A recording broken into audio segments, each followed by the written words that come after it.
Well, the Pope's visit to Canada turned into a joyful celebration for a time today. Pope Francis is here to apologize for the abuse suffered by many Indigenous people at residential schools in the past. But he was greeted by thousands of cheering people at an outdoor mass in Edmonton and reached out to children to make a personal connection. Al Sweeney has a story.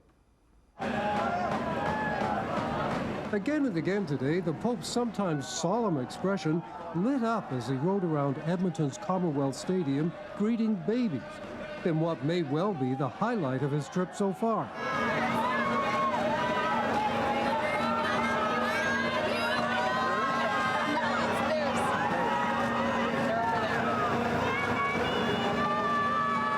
Delighting their families and the crowd.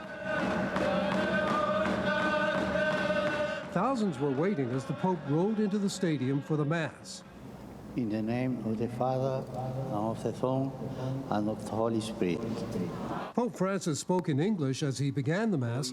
He delivered the homily in Spanish, stressing the importance of grandparents and connections across generations through interpreters. We learned that goodness, tender love, and wisdom are the solid roots of humanity. Many listeners were Indigenous people whose families were torn apart by the residential school system that took children away from parents and grandparents. The Pope was speaking after apologizing yesterday for the role of church members in the schools.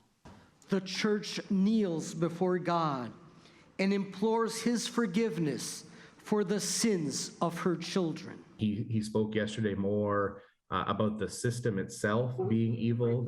Mitch Case of the Métis Nation of Ontario was one of the Indigenous leaders who met with the Pope in Rome in April as the Pope first apologized for residential school abuse. He says the new apology goes further, but Indigenous organizations are still waiting for church records from the schools that could lead to steps like criminal prosecutions for physical or sexual abuse. If the church is sorry, if the Pope is sorry, if Canada is sorry, you can't be sorry but continue to protect the abusers.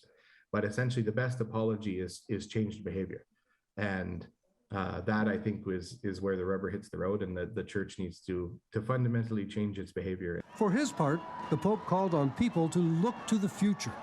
A future in which the history of violence and marginalization suffered by our Indigenous brothers and sisters is never repeated.